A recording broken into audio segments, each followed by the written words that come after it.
Geçelim, yerimize geçelim. أعوذ بالله من الشيطان الرجيم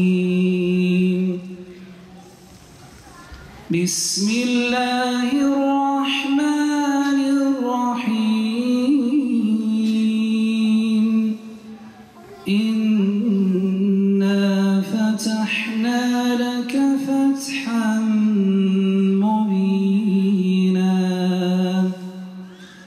ليغفر لك الله ما تقدم من ذنبك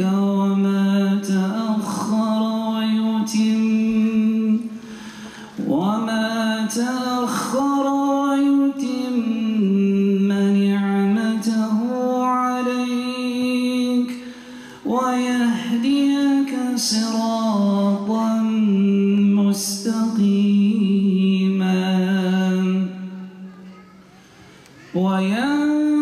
وينصرك الله نصرا عزيزا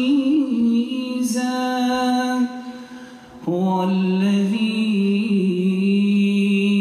أنزل السكينة في قلوب المؤمنين هو الذي السكينة في قلوب المؤمنين ليزدادوا إيمانا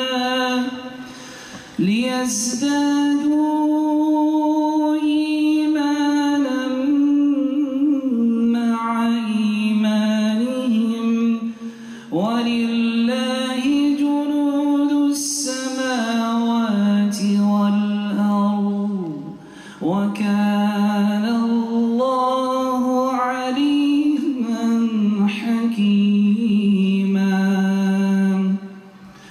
ليدخل المؤمنين والمؤمنات جنات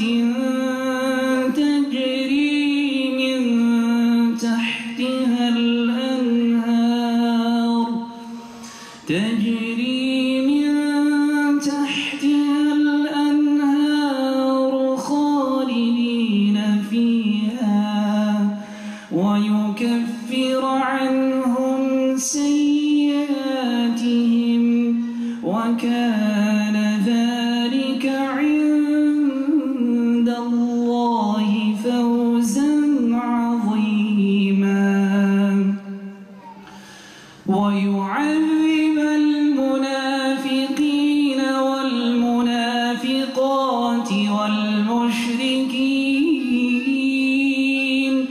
والمشركين والمشركات الظانين بالله ظن السوء عليهم دائرة السوء وغضب الله عليهم ولعنهم وأعد لهم جهنم وساءت مصيرا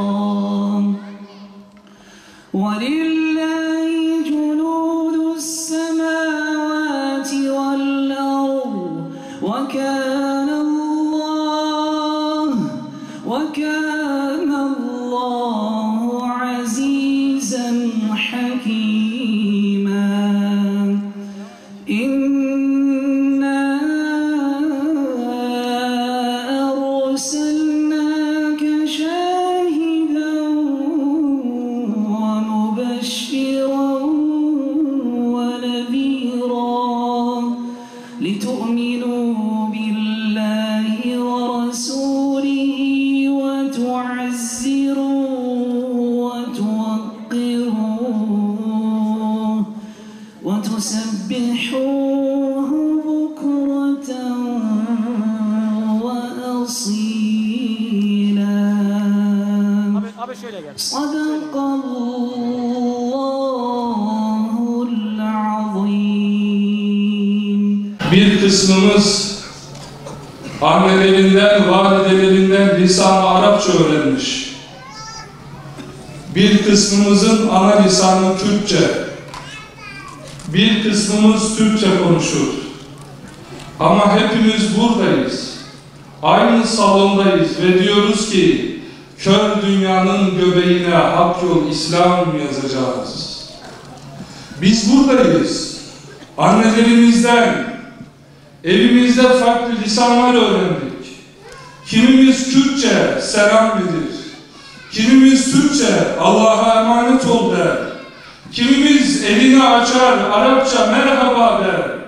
Ama biz Halid bin Velidlerin, İyaz bin Ghanmlerin, Peygamber Aleyhisselatü Vesselam'ın izinde yürüyen ashab-ı kiramın yolundayız. Bir kısmımız Arapça, bir kısmımız Kürtçe, bir kısmı Türkçe konuşur. Ama davamız Hazreti Muhammed'in davası Aleyhisselam. Onun ashabı dünyayı nasıl değiştirdiyse yeniden dünyayı değiştirmeye talibiz Allah'ın inayetiyle.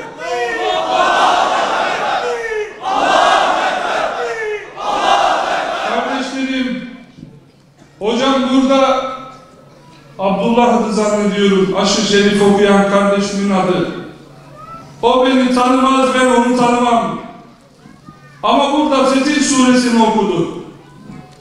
Fetih Suresi bize esasında İyaz bin Ghanm'i anlatır. Türkçe Ghanem diye meşhur oldu ama İbn Hacer rahmetullahi aleyh onu Ghan diye dabdediyor. İyaz bin Ghanm rahmetullahi aleyh. Peygamber Aleyhisselatü Vesselam'la hicretin 5. yılında tanıştı. Allah Resulü Aleyhisselam'ın izinden ayrılmadı. Fetih Suresi Hudeybiye musallasından sonra nazil oldu. Hazreti Ömer radıyallahu anh Efendimiz'de bir hüzün var. Ebu Bekir radıyallahu anh Efendimiz'de hüzün var. Onlar ihramlarını üzerine almışlar. Kabe-i Muazzama'ya gidecekler. Lebbeyk Allahümme lebbeyk diyecekler. Biz geldik ya Rabbi diyecekler. Ama Hudeybiye'de dur dediler Peygamber Aleyhisselam'a. Buradan öteye gidemezsin dediler. Hudeybiye'de bir musallaha imzaladılar. Süheyl bin Amr, Mekke delegesinin başında Süheyl bin Amr var. Peygamber Aleyhisselatü Vesselam Hazreti Ali radıyallahu anh Efendimiz'e emreder. Yaz der.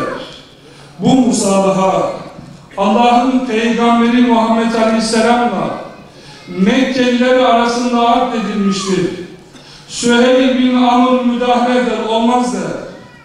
Eğer Allah'ın Peygamberi olduğunu kabul etseydik, Bedir'de, Uhud'da, Hendek'te seninle vuruşmazdık ya Muhammed, sil derler. Abdullah'ın oğlu Muhammed yazın derler. Hazreti Ali radıyallahu anh Efendimiz silmek istemez. Allah Resulü Aleyhisselam müdahale eder. Peygamber Aleyhisselatü Vesselam bizzat silerler. Ya silerler ya da emrederler, silmeyi emrederler. Allah Resulü Aleyhisselatü Vesselam Hudeybiye'den geriye dönüyorlar. Sahabe-i kiram efendilerimiz ağlıyorlar. Yüreklerinde hüzün var sahabenin.